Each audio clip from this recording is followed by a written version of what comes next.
Hello, everybody.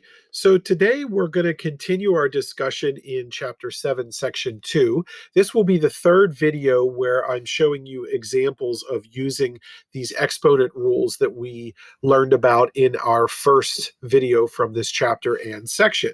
So let's begin with some examples. So these ones are probably a good bit more complicated than the last two uh, parts that I showed you because there's so many different terms and they're arranged in a fraction form. So there's a lot going on in these, and it's really easy to overlook terms if you don't pay really close attention to what you're doing. So let's take a look. So we have 27 x to the second, y to the second, z to the second. And all of that is being divided by 9x to the fourth, y to the third, and z. In this case, it says z, but we're going to make that z to the first power. So as I said a few videos ago, if there is no exponent on a number or a variable, you should put one on there, okay? Now I'm going to put one on the 27 and the 9, although it's not really going to help us in this case. So we're going to go ahead and focus on each of the like terms individually. What's nice about this particular problem, and I believe all these, is they are arranged in such a way that you have the constant first, and then you have your variables, and they're alphabetized. If you were to get a problem where that is not the case, I would encourage you to put the numbers and the variables in order first before you start trying to work with this. So looking at the 27 and 9, 27 is divisible by 9. That will divide right out and it'll turn into 3. Now, since the 27 is on the top and 9 is on the bottom, when you actually divide 27 by 9, you get 3, but the 3 is going to stick to the top of the fraction. Now, we might not need our final answer to be a fraction, but I'm going to put it there just in case. And then once we write our final answer, if it's not necessary, we don't need to write it. The next thing we're going to look at is what will happen with the x's. Now, in this case, we have x to the second on top, and then we have x to the fourth on the bottom. Now, there's a couple ways you could approach this, but I'm going to stick with the way of using the properties that we had. And that quotient property told us that we should subtract those two. So we get and I'm going to do this off to the side kind of as scratch work, but we're going to do x to the 2 minus 4, which gives me x to the negative 2. So I'm going to go ahead and put that on top and leave that one there. And it is a negative 2. I almost forgot that. Okay. So all of our answers are going to go on top of the fraction for right now. And you'll see why in a second. Now, the next one we have right here are our y's. We have y to the second on top, and we have y to the third on the bottom. So we are also going to utilize that quotient property where we're going to subtract 2 minus 3. When we do that, we get y to the negative 1. So we're going to put that answer on the top, just like that. Now, the last part to this problem are the z's. And you can see right here, we have z to the second, and then z to the first on the bottom. And when I subtract those two, 2 minus 1, I get z to the first. So that z to the first is also going to stay on top for now.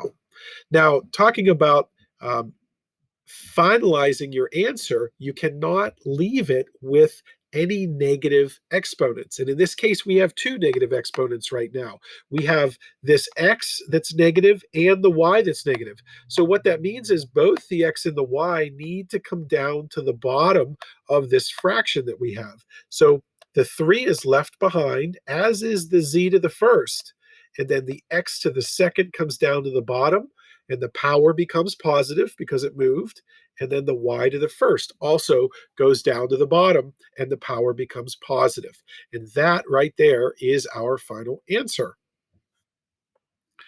Now, looking at number 14, it's going to be done in a similar fashion. I actually don't think this is as hard of a problem as the last one. So one of the things that I'll see students mix up is they'll see this negative right here out in front of the 24 and say, well, that 24, it's got to go down to the bottom and it's going to become a positive 24. That is not true, and that is not correct. The only time you move something from the top down to the bottom or from the bottom down to up to the top is when the powers are negative. the powers are negative, not the actual base number. It has nothing to do with the x and the y. It's only if the powers are negative. So in this case, we're just going to focus on the negative 24 and the 4. Well, if we divide those two numbers, negative 24 divided by 4 is negative 6. So that's what we'll get there for that. Now, the next ones we're going to look at are the a's. So we have a to the 5th on the top and a to the 4th on the bottom. 5 minus 4 becomes a to the 1st. So I'm going to write a to the 1st, just like that. Everything's going to be on the top until we figure out where it goes at the end. Now, the last one to look at is b to the 4th and b to the 5th. So once again, we're going to subtract the top number minus the bottom number. When I do 4 minus 5, I end up with negative 1. So I'm going to write b to the negative 1 right there. So as you can see, there's nothing on the bottom right now. But we are left with a base and a power that's negative. So that needs to come down to the bottom. The other stuff is going to stay put. Remember what I said about this negative 6 right there. That negative 6 is not going to go down to the bottom. It only goes to the bottom if the power is negative, not the base number. So when I write this, I'm going to write negative 6a, and then on the bottom, I'm going to write b to the 1st power. And right there is your final answer. Now, moving on to a couple more examples. These are negative exponents, and we already kind of did these in a prior video, so these should not be very hard for you. So we have this negative 3 right here, and we have this negative 2. Both of those are negative. We cannot leave those as a final answer, so they are going to both move down to the bottom. Notice the D. The D is to the positive 4 power. It's not going to move anywhere. So when I write this, I'm going to write d to the 4th, and then on the bottom, I'm going to write c to the 3rd, and then e to the 2nd, like that. And that's it. That problem is completely finished. There's nothing else that you can do to simplify it further. Number 16 is done in a similar fashion with the negatives, but before you deal with the negative, we need to distribute this negative 2. This is the quotient power property. So this negative 2 is going to go to both the 7 and the 2. So when I do that, I do 7 to the negative 2nd power, and then I do 2 to the negative 2nd power, just like that.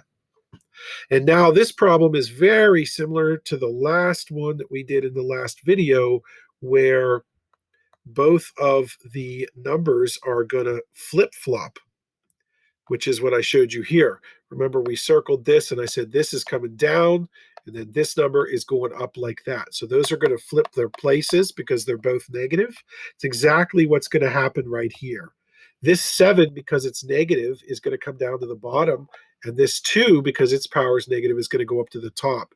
And they're going to flip, and you're going to end up with 2 to the 2nd on top and 7 to the 2nd on the bottom. Now I'm going to go ahead and multiply those out. 2 to the 2nd is 4, 2 times 2. 7 to the 2nd is 49. So that becomes 4 49ths.